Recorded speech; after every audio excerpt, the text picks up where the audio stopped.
맥도날드가 한 수 접은 나라에 한국 치킨이 들어갔습니다. 그것도 그냥 들어간 게 아니에요. 졸리비 텃밭 한복판, 마닐라 한 대형 쇼핑몰 1층에 간판을 걸었습니다. 지난달 말 BHC가 필리핀 1호점을 열었는데요. 오픈 첫날부터 매장이 꽉 찼어요. 줄이박까지 나왔고 따끈따끈 조리된 치킨이 나오는 족족 사라졌습니다. 뉴스에서는 이걸 K치킨 인기 1호점 오픈 상황으로 끝냈어요. 30초짜리 보도였죠. 근데 진짜 질문은 거기서 안 나왔습니다. 왜 BHC가 하필 필리핀인지, 왜 하필 지금인지, 그리고 들고 간 메뉴 구성이 왜 그게 아니면 안 됐는지, 그리고 이게 사실은 치킨 브랜드 하나의 해외 진출 이야기가 아닌 이유까지. 오늘은 그 구도를 세 층으로 내려가면서 들여다봅니다. 표면, 동기, 그리고 구조. 순서대로 가볼게요. 이 이야기를 제대로 이해하려면 필리핀 패스트푸드 시장의 구조를 먼저 알아야 합니다. 패스트푸드 시장이라고 하면 보통 맥도날드, KFC, 버거킹 같은 글로벌 체인이 지배하는 그림을 떠올리잖아요. 필리핀은 그게 아니에요. 토종 브랜드가 글로벌 브랜드를 압도하는 전 세계에서 몇 안 되는 시장 중 하나입니다. 그리고 그 중심에 졸리비가 있어요. 먼저 졸리비부터 얘기해야 합니다. 이 브랜드를 모르면 오늘 이야기의 절반을 놓쳐요. 졸리비는 필리핀 토종 패스트푸드 브랜드입니다. 1978년에 사실 아이스크림 가게로 시작했어요. 그 작은 가게가 지금은 필리핀 전체 패스트푸드 시장 점유율 1위를 찍고 있습니다. 맥도날드를 제쳤어요. 상권 수, 매출, 브랜드 인지도 모든 면에서요. 아니, 잠깐만요. 이게 말이 됩니까? 전 세계 어딜 가도 맥도날드가 로컬 브랜드한테 시장 점유율에서 밀리는 경우가 얼마나 됩니까? 동남아도, 유럽도, 중동도, 남미도 맥도날드는 대체로 상위권이에요. 근데 필리핀에서는 로컬 브랜드한테 졌습니다. 그것도 완패 수준으로요. 맥도날드가 전략도 없었겠습니까? 마케팅 비용도 없었겠습니까? 그 맥도날드가 졌어요. 왜 그랬을까요? 맛 때문만이 아닙니다. 가격 때문도 아니에요. 졸리비가 필리핀에서 이긴 건 음식 경쟁에서 이긴 게 아니라 정서 경쟁에서 이긴 겁니다. 졸리비 광고를 한 번이라도 보신 분들은 아실 거예요. 가족 이야기, 고향 이야기, 해외 나갔다가 오랜만에 귀국하는 이야기, 재회 이야기. 한국으로 치면 명절 광고급 감성이 연중 내내 나와요. 실제로 졸리비 광고는 필리핀에서 화제가 돼서 유튜브 조회수가 수천만씩 나오는 광고들이 있습니다. 필리핀 사람들한테 졸리비는 브랜드가 아니에요. 일종의 감정 기억입니다. 어릴 때 부모님이 생일에 사줬던 치킨, 시험 잘 봤을 때 데려가 줬던 곳, 타지에서 고향 생각날 때 먹는 음식, 그게 졸리비예요. 거기다 메뉴 구성 자체가 필리핀 식문화를 정확히 반영하고 있습니다. 밥, 그레이비 소스, 달콤한 스파게티, 치킨, 버거도 있지만 핵심 라인업은 철저히 현지 입맛이에요. 필리핀 사람들이 가장 즐겨 먹는 방식으로 가장 친숙한 음식을 만들어 팔고 있는 겁니다. BHC는 바로 이 시장에 들어간 거예요. 그러면 BHC가 뭘 들고 들어갔는지 이걸 자세히 봐야 합니다. 여기서부터 이야기가 달라지거든요. 뿌링클, 맛킹, 이건 BHC 대표 메뉴니까 당연히 들어갔죠. 떡볶이, 잡채, 이건 K푸드 관심층 겨냥해서 넣은 겁니다. K드라마 보면서 한국 음식에 관심 생긴 현지 팬들한테 어필하는 라인업이에요. 그건 예상 가능한 구성이었어요. 근데 그 다음이 흥미롭습니다. 조각 치킨을 시키면 밥이 함께 나와요. 동남아에서 치킨과 밥을 함께 먹는 치밥 문화.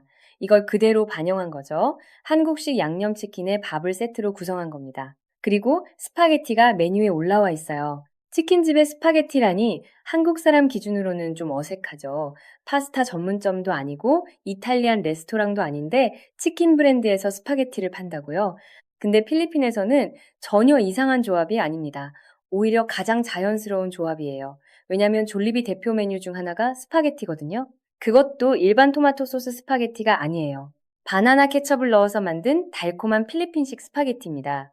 처음 들으면 이게 뭔 소린가 싶은데 필리핀 사람들한테는 소울푸드예요. 어릴 때부터 먹어온 맛이거든요. 실제로 한국인 여행객들이 필리핀 가서 졸리비 꼭 가본다는 이유 중 하나가 이 스파게티 맛이 궁금해서예요. BHC가 스파게티를 메뉴에 넣은 건 이런 맥락을 다 알고 들어간 겁니다. 한국 사람 입장에서 치킨집에 스파게티가 왜 있어라는 반응이 나오는 게 당연한데 필리핀 현지인한테는 치킨집에 스파게티가 없으면 이상한 구조예요. 같은 메뉴를 두고 나라마다 반응이 180도 다른 거죠. BHC가 이걸 알고 넣었다는 게 포인트입니다. 이건 단순한 메뉴 추가가 아니에요.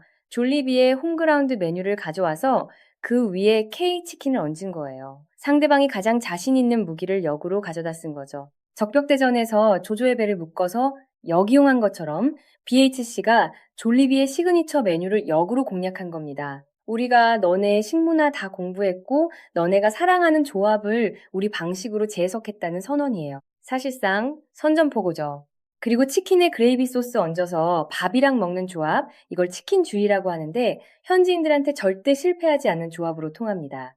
이 그레이비 소스가 들어간 순간 K치킨은 이미 필리핀 밥상 문화에 발을 들인 거예요. BHC가 이것도 메뉴에 반영했어요. 여기서 한 가지 놓치면 안 되는 게 있습니다. 이 메뉴 구성이 얼마나 치밀하게 계산된 건지를요. K푸드 팬층을 잡는 떡볶이와 잡채, 현지 식문화를 반영한 치밥과 그레이비 세트, 그리고 졸리비의 시그니처 라인업을 정면으로 받아친 스파게티, 세 개의 다른 소비자층을 동시에 겨냥한 구성입니다. K드라마 팬, 밥이랑 치킨 먹는 현지 식문화층, 졸리비 단골 고객. 이 세 층을 한 번에 공략하는 메뉴 전략이에요. 이걸 전략이라고 부를 수 있는 이유는 반대로 없앤 것들이 있기 때문입니다. 한국에서 BHC 매장 가면 있는데 필리핀 1호점에 없는 메뉴들이 있어요. 한국 소비자 취향에 맞춰진 구성 중 현지에서 통하기 어려운 건 과감하게 뺀 거죠. 넣고 싶은 걸 다 넣는 게 아니라 뺄 걸 알고 뺀 겁니다. 이런 결정은 그냥 나오지 않아요. 현지 조사, 소비자 리서치, 그리고 어느 정도는 용기가 있어야 가능합니다. 자, 그럼 이제 진짜 질문으로 내려갑니다. 왜 지금인가? 국내 치킨 시장 상황을 보면 이해가 빠릅니다. 한국 치킨 브랜드 수 한번 생각해 보세요. 프랜차이즈만 해도 수백 개입니다. 동네마다 치킨집이 있고 배달을 켜면 브랜드 이름 읽는 것만도 한참 걸려요. 이 시장에서 가맹점 하나 더 내는 게 얼마나 어려운지 업계분들은 잘 아시잖아요. 상권이 겹치고 가맹점주 수익성이 점점 떨어지고 브랜드 간 차별화도 갈수록 어려워지고 있습니다. 배달 플랫폼 수수료 이슈, 물가 상승에 따른 원재료비 인상, 최저임금 상승, 국내 치킨 시장은 사방이 압박입니다. 거기다 내수 인구 성장은 없어요. 출생률은 계속 떨어지고 있고 1인 가구는 늘어나고 있지만 1인 가구의 식비 소비 패턴은 대량 주문보다 소형화로 가고 있죠. 한국 치킨 시장은 성장의 천장이 보이는 시장입니다. 여기서 브랜드 입장에서 선택지가 몇 개 안 돼요. 국내에서 점유율 경쟁을 더 치열하게 하거나 아니면 해외로 나가거나. 국내 점유율 경쟁은 결국 마케팅 비용 소모전이고 그건 브랜드 체력을 갉아먹어요. 반면 해외 시장이 열려 있다면 거기서 먼저 자리 잡는 브랜드가 유리한 구조로 갑니다. BHC의 필리핀 진출은 선택이 아니라 구조적 필연이에요. 이걸 업계에서 모르는 사람이 없어요. 이미 몇 년 전부터 나온 이야기예요. 근데 이 배경을 BHC 필리핀 진출 뉴스와 연결해서 본 보도는 거의 없었습니다. 구조를 알면 이번 진출이 왜 지금인지 설명이 되는데 말이죠. 그러면 왜 동남아냐? 더 정확히는 왜 필리핀이냐? 지상파 보도만 보고 있으면 이 구도가 잘 안 보이는데요. 한국 치킨이 필리핀에 갑자기 간 게 아니에요. 한류가 먼저 들어갔습니다. K-드라마, K-팝, 그리고 그 뒤를 따라온 K-뷰티와 K-푸드. 이게 10년 넘게 쌓이면서 동남아 전반에 한국 음식에 대한 관심층이 두텁게 형성됐습니다. 한국 드라마에서 치킨 먹는 장면 보고 저거 진짜 맛있을 것 같다, 먹어보고 싶다는 반응이 SNS에서 지금도 올라오거든요. 이 반응이 실구매로 이어지는 소비자층이 동남아에 이미 만들어져 있어요. BHC는 처음부터 시장을 개척하러 간 게 아닙니다. 이미 만들어진 소비 욕구 위에 올라탄 거예요. 이게 전략면에서 완전히 다른 포지션입니다. 시장 개척은 돈과 시간이 엄청나게 들어요. 이미 있는 수요의 공급을 연결하는 건 그보다 훨씬 효율적이에요.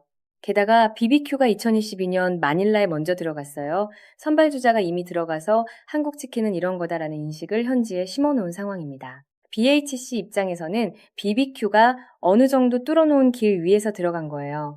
이걸 경쟁이라고 볼 수도 있지만 다르게 보면 한국 치킨 카테고리 자체에 대한 신뢰도가 먼저 올라간 상태에서 들어간 겁니다. 한국 조선업이 현대, 대우가 먼저 들어가서 기반을 쌓아놓으니 그 뒤에 삼성중공업이 들어가도 한국 배는 믿을 수 있다는 인식이 이미 있던 것처럼요. 필리핀 자체의 시장 조건도 맞아떨어졌습니다. 인구 약 1억 1천만 명, 중간 연령 25세 안팎의 젊은 나라예요. 중산층이 빠르게 성장하고 있고 쇼핑몰 문화가 매우 발달해 있어서 외식 소비가 자연스럽게 이루어지는 구조입니다. 배달 플랫폼도 이미 깔려 있고 스마트폰 보급률도 높아요. 그리고 결정적으로 닭고기가 현지에서 이미 친숙한 메인 단백질 공급원이에요. 치킨이라는 카테고리 자체에 대한 거부감이 없는 시장입니다. 이 조건들이 한꺼번에 맞아 떨어진 게 지금이에요. 그래서 지금입니다. 근데 여기서 한번 짚고 넘어가야 할 게 있어요. 뉴스에서 BHC 필리핀 진출을 다룬 방식을 보면 대부분 오픈 첫날 손님 많았다로 끝나요. 오픈빨이 아닌지, 졸립이라는 거대한 현지 브랜드를 어떻게 뚫을 건지, 국내 치킨 시장 포화와의 연결고리는 뭔지 이런 질문은 거의 없었습니다. 소비재 뉴스는 유독 이런 구조적 질문을 안 하는 경향이 있어요. 맛있었다, 줄 섰다로 끝나거든요. 그게 더 쉬운 기사니까요. 근데 그 안에 진짜 이야기가 있는데 말이죠. 자, 여기서 결론 내리고 싶은 분들 계실 거예요. K치킨이 한류 타고 들어갔고 시장도 좋고 메뉴도 잘 됐으니까 이제 성공하겠네. 근데 진짜 문제는 지금부터입니다. BHC가 넘어야 할 벽이 뭔지 솔직하게 봐야 합니다. 아까 졸리비가 맥도날드를 이긴 이유가 정서 경쟁이었다고 했잖아요. 졸리비는 우리 거라는 감각으로 이겼다고요. BHC는 외국 브랜드입니다. 아무리 현지화를 잘해도 처음에는 외국 브랜드로 인식될 수밖에 없어요. 이건 한계이기도 하지만 동시에 포지셔닝 전략이 될 수도 있어요. K치킨이라는 프리미엄 포지션을 활용할 수 있거든요. 단순한 치킨집이 아니라 한국에서 온 트렌디한 음식이라는 이미지가 오히려 차별점이 될 수 있습니다. 실제로 동남아에서 한국 프랜차이즈에 대한 인식은 비싸지만 특별하다는 방향으로 형성돼 있어요. 이게 소득이 높아지는 젊은 소비층을 먼저 끌어들이고 그 다음 대중화로 이어지는 패턴이 가능한 구조입니다. 한번 그 브랜드 알지? 좋은 거야 라는 인식이 생기면 중간소득층이 특별한 날 찾는 브랜드가 될 수 있어요. 다만 이 전략이 먹히려면 브랜드 일관성이 유지돼야 합니다. 1호점이 반짝 인기로 끝나지 않으려면 10호점, 50호점이 됐을 때도 같은 품질, 같은 경험을 줄 수 있어야 해요. 이게 해외 프랜차이즈 확장에서 가장 어려운 부분이기도 합니다. 현지 인력 교육, 재료 공급망 안정화, 품질 관리 시스템. 이게 뒤따라가지 못하면 처음에 잘 됐다가 흐지부지 되는 케이스가 됩니다. 해외 진출했다가 조용히 철수한 한국 브랜드 사례들이 왜 나왔는지 그 이유가 여기 있어요. 그리고 가격 포지셔닝도 중요합니다.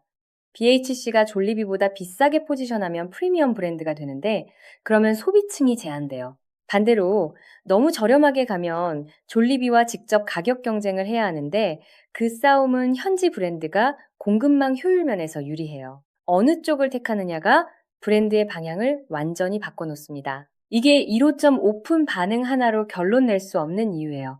1호점 성공은 시작일 뿐이고 진짜 테스트는 그 다음 6개월, 1년에서 나옵니다. 다윗이 골리앗을 이겼더니 이번엔 본인이 골리앗 자리에 서 있는 그림이죠. 이 골리앗은 한국산 갑옷을 입고 있는 상황이고 그 갑옷이 지금 동남아에서 꽤 유효한 시기예요. 근데 갑옷을 입고 있다는 게 이기는 게 아니에요. 싸울 준비가 돼 있다는 거죠. 이게 왜 단순히 치킨 장사 이야기가 아니냐고 했잖아요. 여기서 구조 얘기를 해야 합니다. K치킨이 필리핀에서 자리 잡기 시작하면 뭐가 따라옵니까? 치킨 브랜드 하나가 들어가는 게 아닙니다. 그 뒤에 공급망이 따라가요. 양념 소스, 특수 밀가루, 튀김 오일, 조리 장비. 한국에서 개발된 레시피와 재료들이 현지 생산기지로 연결되거나 아니면 한국에서 수출되는 구조가 만들어집니다. 이게 식품 소재 수출 확대로 이어져요. 실제로 한국 식품 수출에서 K푸드 브랜드의 해외 진출이 현지 수출 거점 역할을 한다는 건 이미 여러 사례에서 나온 이야기입니다. 라면 하나가 들어가면 그 나라에서 라면 관련 소비 전반이 올라가는 패턴이 있어요. 한국 마트가 생기고 한국 식재료를 파는 코너가 생기고 온라인으로 한국 제품을 주문하는 소비자가 생겨요. 치킨도 마찬가지 구조예요. BHC 매장 하나가 들어가면 그 매장에서 쓰는 뿌링클 시즈닝, 그 소스를 만드는 한국 식품 기업, 그 기업과 계약된 현지 유통업체. 이 생태계가 같이 따라갑니다. 치킨집 하나가 식품 수출 생태계의 앵커가 되는 구조예요. 여기서 한국 반도체, 한국 조선업이 걸어온 길을 잠깐 떠올려 보세요. 두 산업 모두 처음엔 우리가 뭘 한다고 그 시장에 들어가냐는 말을 들었어요. 일본이 이미 자리 잡고 있었고, 미국이 선도하고 있었고, 기술 격차가 있었고, 가격 경쟁도 어려웠어요. 근데 들어갔습니다.